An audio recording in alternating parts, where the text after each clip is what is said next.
Saudações. Essa pergunta ela é bem interessante porque ela está ligada com muitas ideias que a gente traz durante nossa vida, né? Hoje nós vamos associar essa pergunta ao uso e abuso de droga. Vamos ver então como que a droga ela poderia, de uma certa forma, ela se misturar a essa ideia de felicidade ou infelicidade, satisfação ou insatisfação. Vamos lá? Antes da gente começar a nossa reflexão, eu gostaria de convidar vocês a responderem estas questões que estão aqui, né? Qual órgão que você considera mais importante? Qual a pessoa mais importante para você? Qual lugar distante que você sempre desejou conhecer, fazer uma viagem? Um sonho que você deseja realizar? Um bem material que você desejaria conquistar. Note que essas 5 coisas poderiam fazer qualquer pessoa muito feliz, né?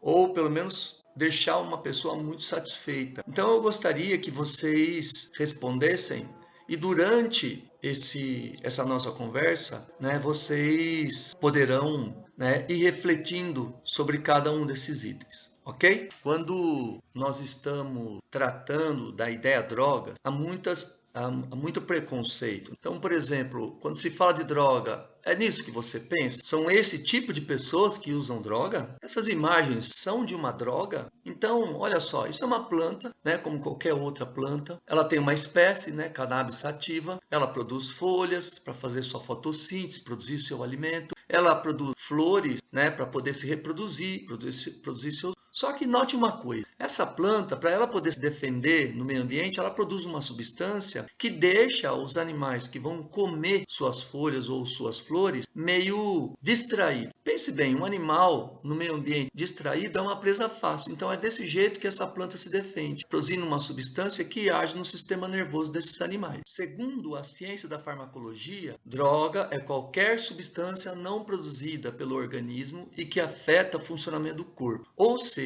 né, qualquer coisa que eu colocar dentro do meu corpo e não foi meu corpo que produziu, é droga. Então, olha que coisa interessante, que aí muita coisa passa a ser droga. Tanto que nas farmácias são vendidas drogas. E as farmácias são chamadas de drogarias. Ainda segundo os conceitos da farmacologia, algumas dessas drogas são psicotrópicas, ou seja, afetam o nosso sistema nervoso, afetam a percepção, o raciocínio, o sentimento, o comportamento, tudo para mais ou para menos. Então a droga ela não vai poder te dar o que você não tem, ela só vai aumentar ou diminuir aquilo que você já tem. Dentre as drogas psicotrópicas, tem aquelas que causam dependência, porque justamente agem no sistema nervoso, e tem aquelas que são lícitas e outras que são ilícitas. Lícito aquilo que não é proibido na lei, ilícito aquilo que é proibido na lei. A partir daí, a gente entra na reflexão. Quem é que usa droga? Adolescente usa droga, pobre, rico usa droga, empresários usam droga, homens, mulheres usam droga, professores usam droga, mendigo, gente importante. Então a gente percebe que muita gente usa droga. Todas as pessoas em algum momento da sua vida ou tomou um chá ou tomou algum remédio para diminuir a dor, ficar mais relaxado. A gente usa droga o momento todo. Então é interessante que a gente quebra um pouco o preconceito dessa ideia de droga e amplia o nosso universo. E por que as pessoas usam droga? Por curiosidade? Por irreverência? Demonstração de força, poder? Integração social, busca de sensação prazerosa, diminuição de sensação desagradável, fuga de problemas ou contrariedade. Você perceba que existem vários motivos. Qualquer pessoa em algum momento da sua vida teve um motivo para usar algum tipo de droga, seja ela legalizada ou não legalizada. E a questão que a gente discute aqui não é esse motivo. A questão toda resulta em a gente conhecer a droga que a gente usa e saber que bem ou que mal ela pode nos fazer. Preste muita atenção. Todo remédio vendido nas drogarias, ele vem com uma bula. A bula diz, olha, esse remédio faz bem para isso, esse remédio pode fazer mal para isso. Infelizmente, as drogas nem sempre vêm com uma bula, dizendo o que ela faz de positivo ou o que ela faz de negativo. Então, a pessoa que decide usar uma droga ilícita, por exemplo, ou uma droga lícita que não tem bula, ela tem que se informar e saber o que essa droga pode pode fazer. Por exemplo, uma modelo tem o seu sistema urinário e o seu sistema urinário desempenha diversas funções. Dentre as funções que vocês podem ver aqui, eliminar toxinas, eliminar excesso de medicamento ou de outras substâncias ingeridas. Ou seja, os rins, eles eliminam droga no nosso corpo. Se você usa uma droga que afeta o seu rim, fatalmente você vai estar arrumando um problema para si. Imagine essa modelo se ela tivesse que ficar presa num hospital fazendo hemodiálise, porque o seu rim está com problema. Ela não poderia ser modelo. Ela não teria todo esse aspecto de saúde. Talvez ela nem fosse contratada por ter um aspecto doente. Então pense, se o rim trabalha tanto para nos desintoxicar, por que algumas pessoas usam drogas além do seu limite? De propósito. Então veja, o corpo está tentando te proteger. O vômito, por exemplo, é uma proteção. O seu corpo está dizendo, olha, eu não aguento mais. Se você não parar, sou eu que vou parar. Da mesma forma, o sistema respiratório de um jogador de futebol, ele desempenha diversas funções. E uma dessas funções aqui, ó, remover sujeira, remover poluente. Então, veja só, parte das drogas que a gente usa, ela pode ser eliminada pelo sistema respiratório também. Mas, se o seu sistema respiratório trabalha tanto para manter você vivo em atividade, seria coerente de nossa parte, de meia hora, de uma em uma hora, a gente ir lá e sujar o nosso sistema respiratório de propósito? Sujar o ar que a gente respira? Então a gente está indo na contramão, o nosso corpo quer limpar o ar que a gente respira e nós de propósito estamos sujando. Não importa se é com cigarro, que é uma droga lista, não importa se é com maconha, não importa se é com pod, mas é uma droga, ela vai produzir algum efeito negativo. E nós estamos indo contra o que o nosso corpo deseja. Da mesma forma, o nosso fígado, entre diversas funções importantíssimas que o fígado desempenha, ele torna drogas mais solúveis em água.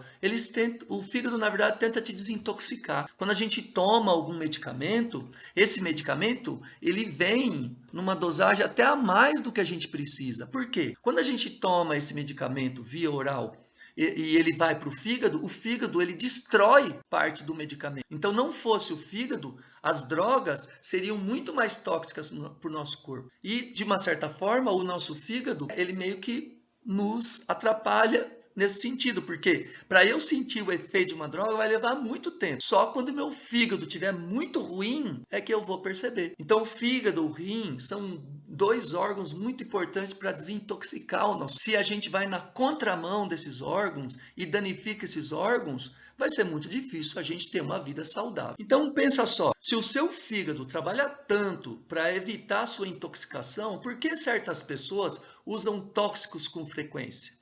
Por que certas pessoas se intoxicam com frequência? Para diminuir as sensações desagradáveis da vida. Eu entendo, mas quando esse uso começa a trazer sensações desagradáveis para a nossa vida, é o momento da gente parar e refletir, né? Que de repente ela está me fazendo mais mal do que bem. É assim que acontece com os medicamentos. Eles têm que ser interrompidos quando estão fazendo mais mal do que bem. Se vocês procurarem a história dessa moça na internet, ela é bem interessante, porque era uma moça comum, né? Aqui à esquerda ela tinha lá seus 16, 15, 17 anos. Você vê que era uma menina normal, usava talheres, tinha capacidade de equilíbrio, tinha sua autonomia. Ela sofreu um acidente vascular cerebral, daí em diante ela ficou presa numa cadeira de roda. Então imagine essa moça, e detalhe, né? Ela superou as dificuldades, ela depois foi até fazer faculdade, escreveu um livro. Então imagine que essa moça foi convidada pelos amigos da faculdade e resolveram ir num barzinho se divertir. Quando essa moça chega lá, nesse barzinho,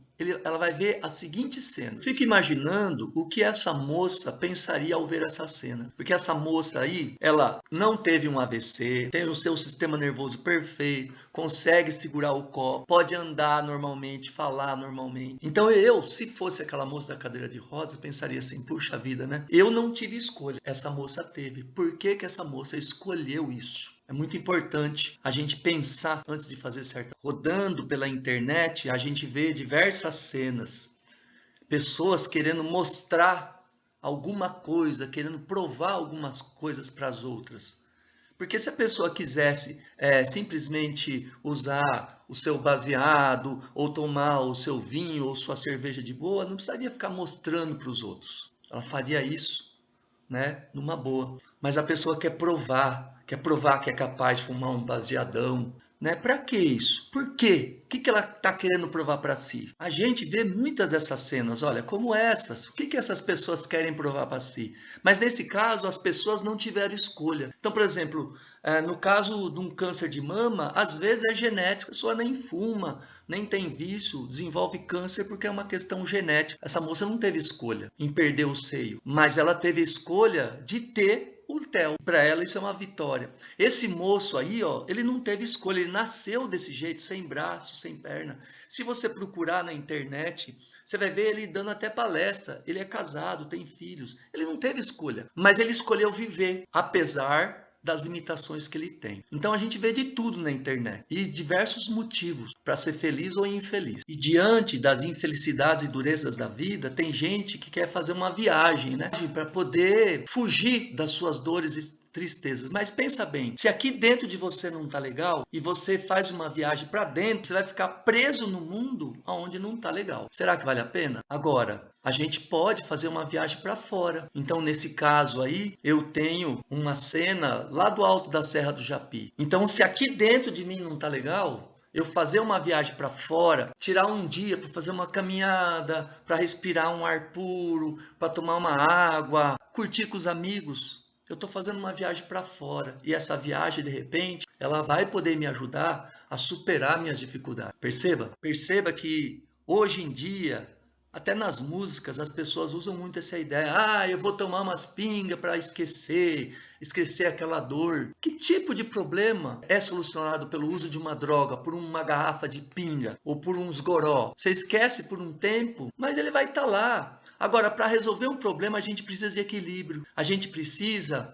ter equilíbrio emocional, equilíbrio físico. A gente precisa conseguir tomar decisões. E alcoolizado, como que eu vou fazer isso? Você percebe que a gente está indo na contramão da resolução do problema. Resolver problema exige nosso sistema nervoso em ordem, nossas emoções em ordem, e o álcool não ajuda. Então você percebe que o problema não é você tomar uma cerveja, tomar um vinho. O problema não é esse. O problema é você abusar disso daí. E aí, se a gente não muda de direção, como que a gente vai terminar numa situação diferente? Então, olha, esse provérbio chinês, se você não mudar a direção, terminará exatamente onde partiu. Ou seja, você está correndo atrás do rabo. Então, às vezes, é importante a gente tomar decisões diferentes, ações diferentes, pensamentos diferentes, sentimentos diferentes do que aqueles que a gente estava sentindo. Então, basicamente, são três coisas. Pensar diferente, sentir diferente e agir diferente. Aí nós vamos conseguir ter resultados diferentes. Não sabemos se vão ser bons ou ruins, mas vão ser diferentes dos anteriores. Mas se a gente persistir na mesma roda, a gente vai ver o quanto que nós somos incapazes de sair daquela situação. Por isso que às vezes parece que não tem solução, mas tem solução. Mas às vezes a gente precisa de ajuda. A droga está dentro desse universo. Então, agora vamos voltar para aquelas questões lá atrás. Imagine que você pudesse escolher 4 coisas para jogar fora e ficar só com uma. Será que você jogaria o órgão que você acha que é mais importante? Ou a pessoa que você mais ama? Será que você jogaria fora o lugar, o sonho ou o bem material? Qual dessas coisas você jogaria fora? Você percebe como, às vezes, durante a vida, é difícil tomar decisões, mas somos nós que estamos escolhendo. Agora, e se você não tiver escolha? E se você perder tudo? Se você perder o órgão mais importante para você? Se você perder a pessoa que você mais ama? Ou se você não puder ir mais, nunca mais viajar, sair daqui e ir para algum lugar? Ou se você não puder mais realizar sonho nenhum? Ou se você não tiver condição de conquistar bem material nenhum? Então, quando se trata do uso de drogas, para evitar o abuso, uso é você que decide. Usar uma droga, lista ou ilícita, é você que decide. Ninguém tem nada a ver com isso. O problema é teu. Agora, a partir do momento que isso se torna um vício na sua vida, que você se torna dependente, você não decide mais. Porque aí é o seu corpo que pede, é a sua mente que pede, É a sua emoção que pede. E aí que está o problema. Pense sobre isso. Um grande abraço. Obrigado pela atenção. Espero que vocês possam ter aproveitado esse momento. Um abraço.